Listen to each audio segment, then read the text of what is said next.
1 second here while I get this set up. Let's see here. Pause. And here. And we're going to just bear with me, please.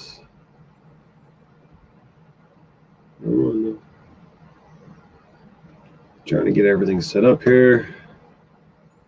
Videos. When it jumps on, I'll be able to see what's going on.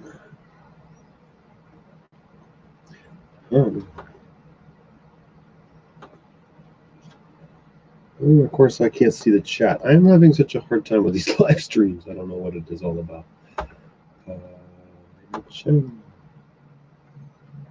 Where are my videos? Videos. Here we go. Live.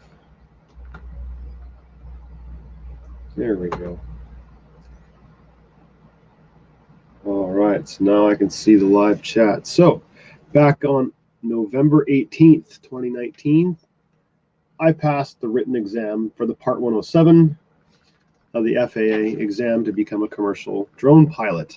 I scored an 88%. I've watched all the videos on YouTube I could find. Tony Northrup's and another gentleman. I watched them over and over and over again. But every time I took the practice exam online, I still wasn't doing all that good. I was maybe scoring 80% at best. So that's when I decided to bite the bullet, as some would say, and get the subscribe to Remote Pilot 101. Without Jason's help, and I'm not paid in any way, shape, or form by them. I'm not affiliated by them at all. I wouldn't have passed, to be honest, or I would have gotten a 70%. The way that Jason breaks everything down is it makes the information so much easier to absorb and retain. There were many videos that I had to watch repeatedly over and over again, but the videos are far shorter than anything I found online. Like Tony Northrup's is 2.5 hours.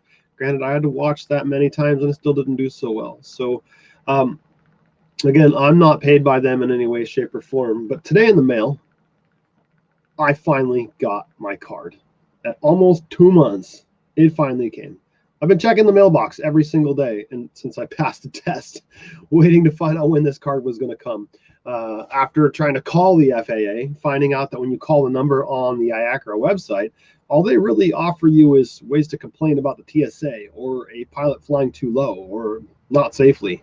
Well, and they don't even talk about UAS. I mean, manned aircraft. So I felt pretty frustrated. I ended up watching some YouTube videos, doing some research online, and found out that, yeah, in fact, it can be up to 2 months till you get this here little thing. Now, the real problem I have with that is that I was issued a temporary airman certificate, which meant I could fly commercially. I could charge money. I got that, I think, a week after I registered with IACRA, and I could be wrong, right around a week. They sent me a PDF I was able to print and carry with me everywhere I go. However, the problem with that is without the actual certificate number, which I believe that's what they call it as. Yeah, your certificate number, you can't register your drones as commercial drones. So my drones had to remain hobby drones. Problem with that is it's like so I had basically a driver's license, or at least a printout of a driver's license saying I could drive a car, but it's like owning a car without any sort of registration. So if you drive this car down the road, you're likely to get pulled over and your car is likely to get impounded. Now, that's expensive and it's a pain, but it's even worse when you're dealing with the FAA. The fees and penalties are a lot higher, unless you are very now. Granted, from what I understand, as long as you're not abusing the system, you're not a jerk, and you're not raising hell, they're not all that bad. I've heard a lot of good things about the FAA, but I'm not about to be the one that tests that, and I'm not about the one that is that guy showing up on the news. Or on everybody's live stream on YouTube. Next thing you know, I'm the next viral video of the guy who was flying without registration. They impounded his drone. Well, that's kind of a bummer. So it would have been nice to be issued the airman certificate, because as I look on here, it says date of issue, November 20, 2019. So in theory, doesn't that mean that they had my airman certificate number? So I could have received that I could have registered my drones as commercial drones at that point and then flown and be 100% compliant. Because I have been basically standing back in a hiatus I've purchased the Mavic 2 Pro. I've got a Mavic 2 Enterprise sitting behind me and a Mavic 2 Zoom. I bought a Crystal Sky, I bought a bunch of extra batteries, bought a tripod, all this fancy gear. Basically just waiting for this to come in the mail so I could register my stuff commercially and fly commercially without having to worry about getting in trouble. Also, I went to fly yesterday and I registered with Kitty Hawk and I registered my flight because I live within 5 miles of an airport, Class D airspace. I was able to get permission to fly, but I had to do it as a hobby pilot. Now, granted, I was doing it as a hobbyist. I was just out playing around, learning how to use the controls on the drone. I wasn't doing it for any sort of compensation or hire whatsoever. But, excuse me, it would be really nice to be able to go and just register all my stuff and be 100% compliant. I mean, they printed my date of issue is November 20th. Why couldn't I have waited a month and gotten another email with a PDF that I could have printed out? Excuse me, I'm sorry about that. So I'm really excited to have it. I thought I'd share this with all of you. I thought I'd sit on here for a few minutes and see if anybody had any questions about the Part 107 exam or more opinions, my opinion, of anything else going on with the FAA with this new registration and wanting the ADS-B and all this other weird stuff and registration and the new hobbyist certificate. So I thought I'd go on here and ramble away and see if anybody chimes in and wants to watch and ask any questions. I'm here to answer anything. I can't give you specifics on the test because I did sign a document saying I wouldn't, but that doesn't mean I can't tell you what sections I went ahead or I felt were the strongest portions of the test. One of the hardest things about the test was that I was given a booklet to go along with the test.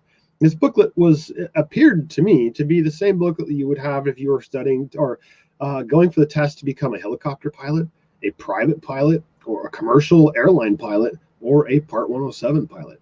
So when they ask you questions like references to the map of reading latitude and longitude, what is the highest obstacle within this, section 2 of this sectional chart? That's fine. I had studied for all that. I knew how to read it. I know the AGL and MSL. I knew how to find all those. But the hardest part for me was referencing the question they're asking, the section they're asking you to look in or telling you to look in, and then finding it within the booklet. So I probably ate about 20 minutes of my test time just trying to figure out how to cross-reference the test and the booklet. I think in the end, it took me just over an hour and a half, and I think they give you about 2 hours to take the test. I had plenty of time. I had time to spare. That wasn't the worry. They make it quite obvious. There's a little clock down in the corner of the screen. There's when you're taking the test, there's a little box you can mark to remember to come back to a certain question. Okay, I don't know this one, so I'm going to come back to it, which is what I ended up doing with a lot of them because they came out of the book. They were a lot of map reading questions. To me, that was one of the easier portions of the things I've had to study versus studying cloud formations and types. The next hardest thing, the one thing, and if Jason, you happen to be watching this, there was a very detailed question about what were they called? Well, of course, I'm having a momentary lapse of memory here.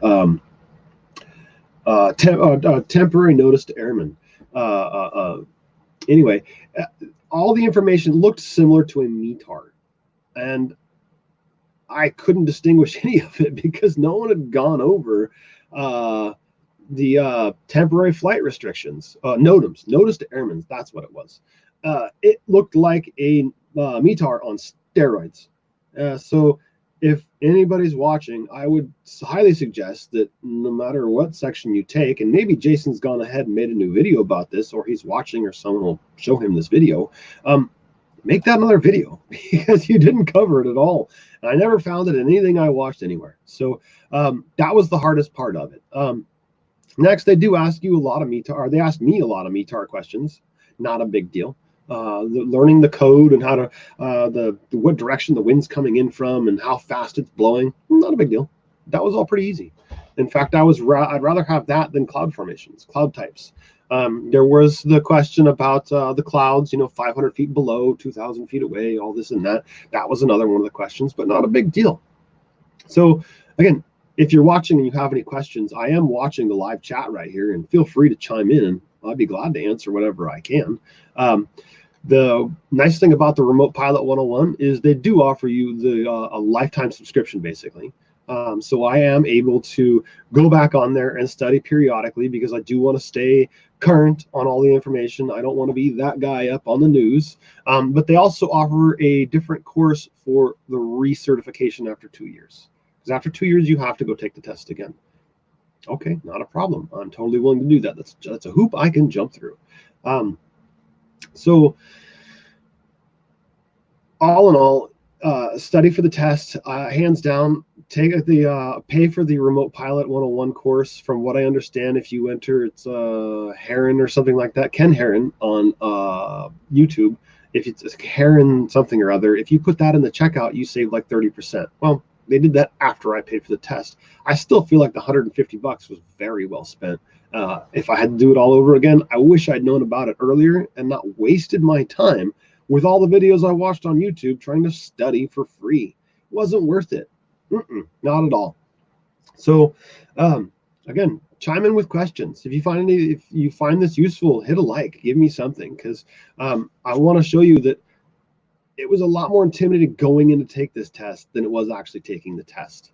Another thing is I live near the Santa Rosa airport. I had hoped that I could just go down to Santa Rosa and take the test, but the computer system was down because of our Kincaid fires. Even after a month later, the system still wasn't up. So I had to go to Sacramento. Not a big deal. I just made a day of it. When you go in, where I had to go is PSI, I think it was called. Anyway, it's some sort of testing facility that while I was there was another person taking the electrical exam to become a licensed electrician. There was somebody there to take their real estate exam, and it's another course that I had never even heard of. So obviously you're being put in the room with a whole bunch of people, and this is some sort of testing facility. Okay, no problem.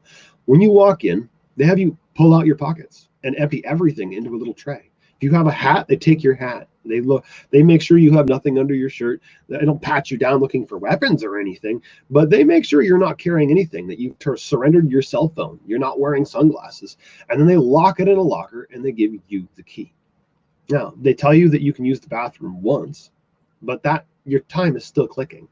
So you can go in there, but they don't give you back your stuff. So I guess in theory, you could tape a cell phone to the bottom of the toilet lid and call somebody, but that's a little extreme.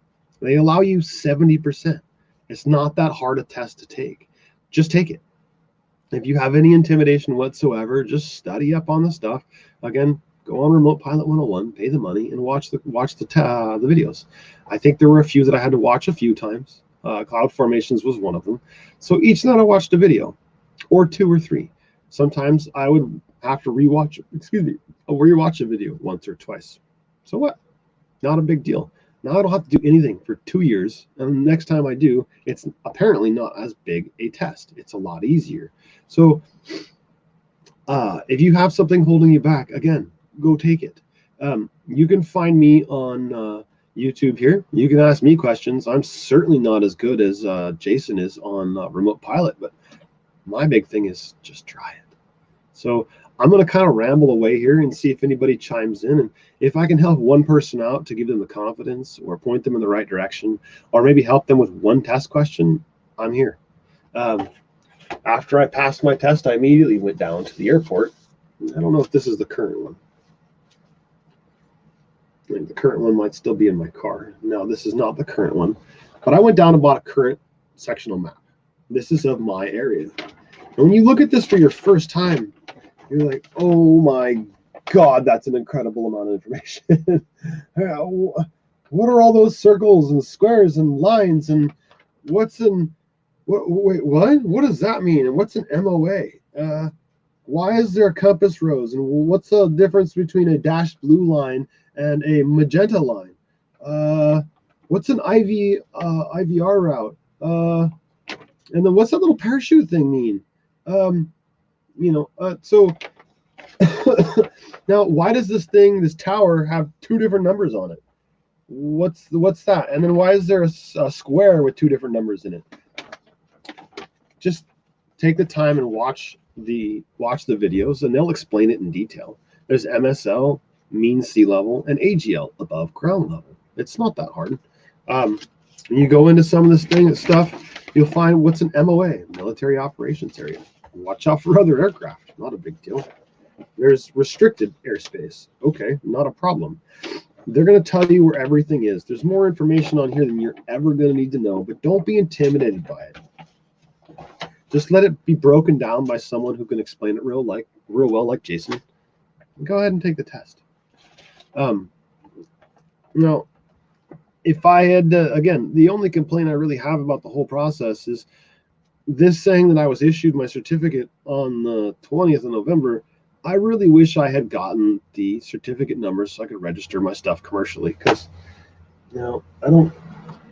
There it is. I do have my registration number on here, but it's as a hobby drone. So I can't fly this commercially. So does that mean I have to go rent a commercially licensed drone?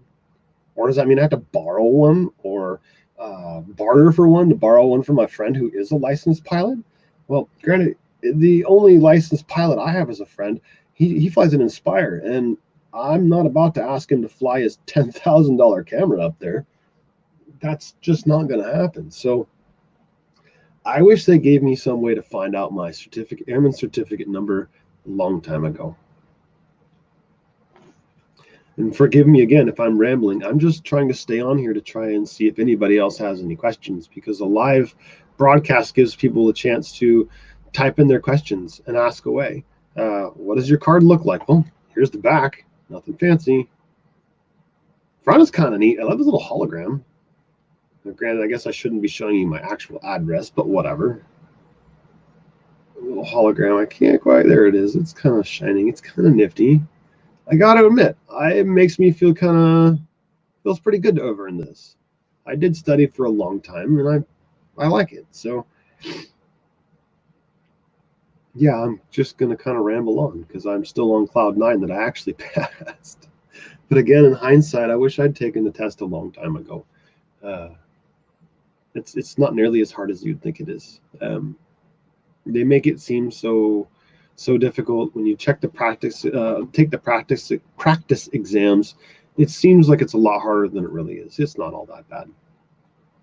So let's see if I can. Now, the other thing I found kind of strange was they make you go to IACRA, which I'm not sure. I think I have that. Let's see if we can go screen share here. Applications. Here. Share. IACRA.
There, I'm back. Sorry about that. I didn't realize closing that down was such a bad idea. Anyway, the IACRA website, Jason walks you through it, makes it very easy. Sorry about that little delay. I wish I could have walked you through some of it, but it looks like that's not going to work out so well. The other thing is, on this test, if I can show you, they tell you what questions you got wrong. So according to this, I could take this over to a learning statement codes. We found the approximate knowledge test, blah, blah, blah, blah. So apparently I could take this in and I could take those codes and they would tell me which questions I actually got wrong. So 1, 2, 3, 4, 5, 6.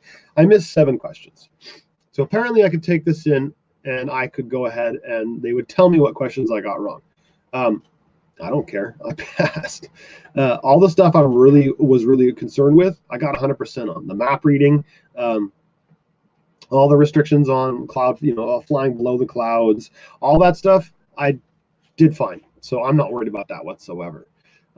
Again, if you're watching, please chime in. I've got the live chat open right over here, and I'd be more than happy to answer any of your questions. So if you're feeling intimidated, sign up for Jason's class, and just go ahead and take it. At this point, I got one watcher. I've been here for 20 minutes and not a single question. So I don't know if I'm doing any good or not. So I'm not sure what else to say other than to stand here and stare at this camera, but that doesn't seem like a very exciting live stream. And it's certainly not what people came here to do, is watch me. Now, makes me kind of wish I was a radio announcer so that I could just ramble and ramble and ramble and ramble and ramble on so that people stay interested while others chime in, because the one person watching is not asking any questions. That's okay, though. I don't mind. So, again, well worth it. Take the test. The amount of money, from what I'm understanding, is significant, even as a beginner pilot and somebody who doesn't have a $10,000 or $20,000 or $30,000 Matrice with dual cameras, with a thermal imaging camera and a 30 times optical zoom. I don't have those. But from what I'm understanding, I'm going to be able to charge 2, 3, 4 times the amount I was making as a handyman in my area. And I'm in California. I make pretty good money. I make a lot more money than a lot of my friends. But with this airman certificate, now I'm going to turn my passion into my hobby. What I've been working on for the past 11 years, just as my, something I do on weekends to learn how to fly. Now I'm going to do it to get paid. Doesn't get any better than that, if you ask me. I'm super stoked. Again, when I learned how to fly, I was flying Park Flyer, E-Flight, and Hobby Zone airplanes, styrofoam. A lot of fun. The T-28, the Super Cub, flying ultra micros, the E-Flight Beast. I had one of those. It was the Extra 300. I learned how to hover long before there were ever gyros involved with this stuff. So now, hopefully, with this stuff, or with all that, 4 or 5 or 600 hours of flying in those things, I'm going to be able to turn this into something to make me a lot more money. These are a lot easier to fly. If it gets out of control, I let go of the sticks, it regains the hover, and all the telemetry that shows up on my screen is amazing. I have yet to have a problem getting back, ever. And I've taken it to where it's like just a little speck. Now it's line of sight. I can see it, but it's a little speck. And just, okay, I need to turn it 270 degrees and fly back. And it comes right back to me. Or hit return to home, and it comes right back to me. I love that feature. The only thing I was unaware of that I learned the hard way with my Mavic 2 Pro, I brought the battery down to about 10%.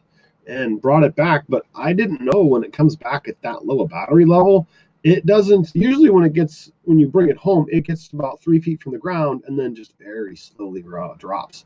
When the battery's that low, it just slams into the ground, and it actually bounced once or twice. I was, woo, that's an expensive camera bouncing on the ground right there. And unfortunately, my insurance is expired. So, the Care Refresh program is expired. So if it had damaged the camera, I would be out a lot of money. But fortunately, it didn't seem to damage the camera, so it's all good. Again, if you're watching, please, I'm watching the chat right now, type something up. Even if you're watching this later on, type a comment below. If you found this interesting, hit the like button. I could really use it. Or add a comment. I'll find it later, and I'll respond to the best of my ability as promptly as I can. So at this point, I've been on here for 23 minutes. I feel like I've rambled and rambled and rambled. Again, Remote Pilot 101, not sponsored in any way, shape, or form. Hands down the best way to go. No one's chatting it up, so I'm going to say adios. Again, if you found this interesting, check out some of my other videos. Please hit subscribe, comment, give me a thumbs up at least, and happy and safe flying, and make sure you're compliant. Cheers.